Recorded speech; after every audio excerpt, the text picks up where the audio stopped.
Caesar, your journey to the NFL appears to be one filled with a lot of determination to realize a dream. Can you tell us about your upbringing, how that has made you the man that you are today, and how the memory of your father is inspiring you to succeed?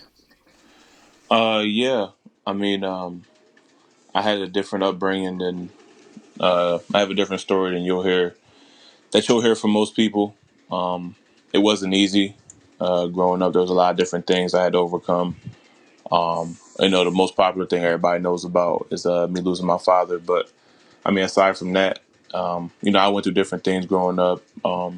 Growing up really fast, becoming the man of the household at a young age, and basically taking care of my family at a really young age. So that really just allowed me to mature more and become a man, and really allowed me to look at life differently. Is it true that you had a teammate ask you where you were from, and you said, "I'm from Camden, New Jersey," and they replied, "Man, I feel sorry for you." Yeah, that was I was at IMG Academy. It was a new player. I don't remember his name. I can't remember his name, but he said you whereabouts telling us where we're from, and I said I'm from Camden, New Jersey. He said you're from Camden. He said, damn, I feel bad for you. I mean, can you just tell us what it was like growing up in that environment? I mean, how would you describe that experience? What was it like for you and for your family? Yeah, I mean, growing up in that kind of environment at a young age, you don't think anything's wrong. You just see it and you just think it's normal. Um, but really, you start to realize it when you move away, or when you grow up, and then you're starting to see how different things are. When you're starting to see the path you've taken and the path other people have taken, you're starting to see what it was really like. So growing up, you see it every day. You see the drug dealing, you see the killings, you see all of it. You hear about it all day. But it never really worried you as a kid. You were a kid. You really had no worries. But once like I said before, one of my stories, once I left to go to IMG, I saw that like all the things that was really going on in the city and all the things that were wrong. Yeah, I hope you don't mind me asking about all of this because obviously it's very personal to you. But when Oh no, it's fine. your cousin passed away, you had to make a big call then, didn't you? I mean, you essentially left your family to go to the IMG Academy.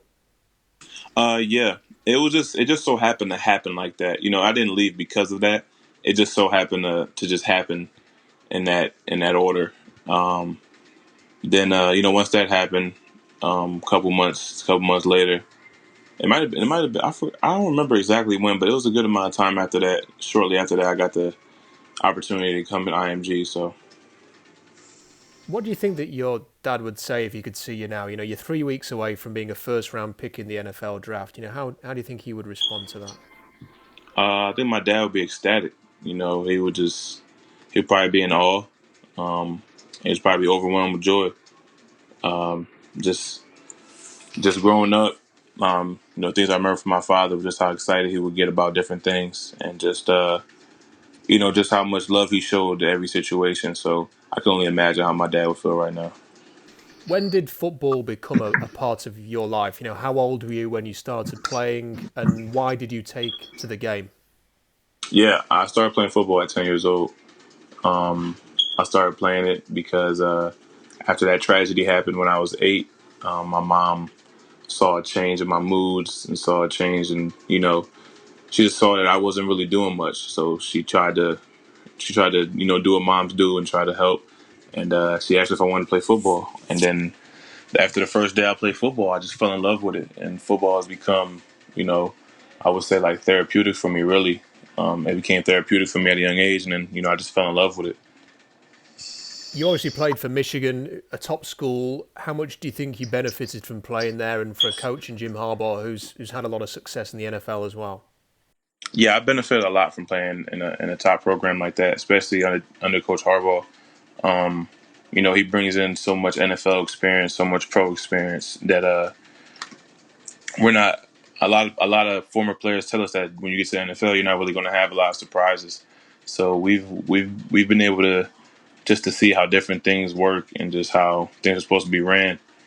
And like I said, he brings a pro mentality. So we have a very mature team.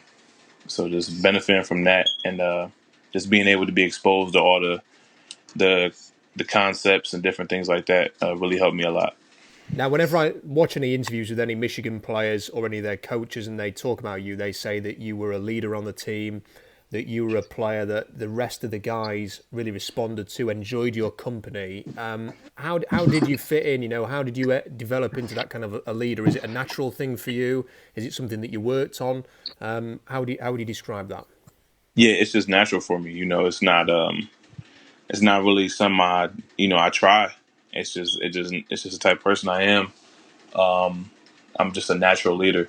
It's not you can tell you can tell when somebody's trying to force to be a leader, but for me it just naturally happens. I just let it happen.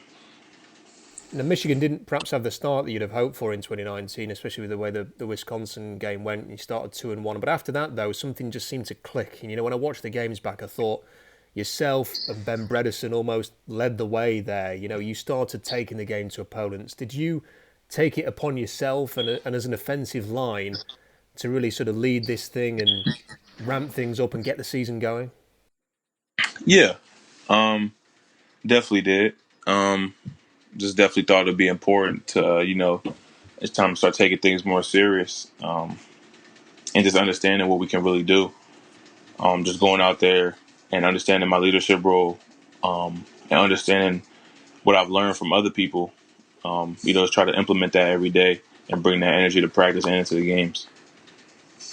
In many ways, you have a complete skill set for the position. You've got ideal size, you've got explosive traits, athleticism, the demeanour.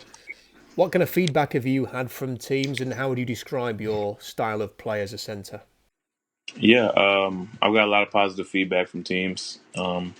Majority, most of the teams tell me they love how I play. So just it's always a lot of positive feedback. My style of play. I don't have a specific style. I just play football really. I play in gap schemes, zone schemes, spread offenses. It doesn't really matter. I just play football. I'm not limited to one thing because I played in so many different schemes in college. So just being familiar with a lot of different things is probably one of my biggest strengths, really. I write about the Seahawks as well as the draft in general. Have you had any contact with Seattle? Did you have a meeting at the Combine, for example? Actually, no. Surprised by that. Maybe they're just trying to keep things quiet for now. I don't know. I've actually never talked to Seahawks ever. What can you tell us about Josh Uche, your Michigan teammate? Because I thought he really showed well in 2019 and at the Senior Bowl as well. He's perhaps somebody that you've competed against in practice quite a lot. Can you give us some insight into what you saw from him? Yeah, he's somebody that he's going to make you respect him. Um, because like the type of player he is, he plays with so much passion and emotion in practice and in games. He's going to make you respect him, regardless of what it is. And he's that kind of player. He's going to give it all he got every single play. And in practice, me and him, he's an edge guy, but in practice, when we would do one-on-one pass rushes, I would tell him to line up at center, and me and him will go at it almost every practice. We actually learn from each other. We taught each other a lot of different things. Now, because you played for Michigan, you obviously played a lot of tough opponents in your college career. Who were the guys on opposing teams that you would say they're the toughest opponents you faced in college? I would say Raekwon Davis from Alabama. He's one of the toughest guys I went against. Also, um, yeah, I would say Raekwon Davis and Devon Hamilton from Ohio State. Those two guys are pretty good. Is there anything in particular about each of them that you remember that stood out? That's an aspect that really stuck in your mind? Yeah, Devon Hamilton was just really a really big body, just not as long or anything like that or tall. He was just a really big body, and Raekwon Davis was a big body, and he had length too. How are you finding the draft process in general? It's obviously impacted at the moment by coronavirus. How are you finding everything? Uh, I'm I'm enjoying it. I'm just taking it all in. I'm doing what's available. I'm not really letting it affect me emotionally. I'm just going with the flow right now, just enjoying it really. And what will draft day be like for you finally? I mean, do you think much about that day? It's only going to be 3 weeks away now. So have you given it any thought what it's going to feel like when you're officially an NFL player? Nah, I don't. I actually don't have a clue what it's going to feel like. I can't even simulate that feeling, or just like try to expect what it's going to feel like, because I I don't think I'm gonna have a clue.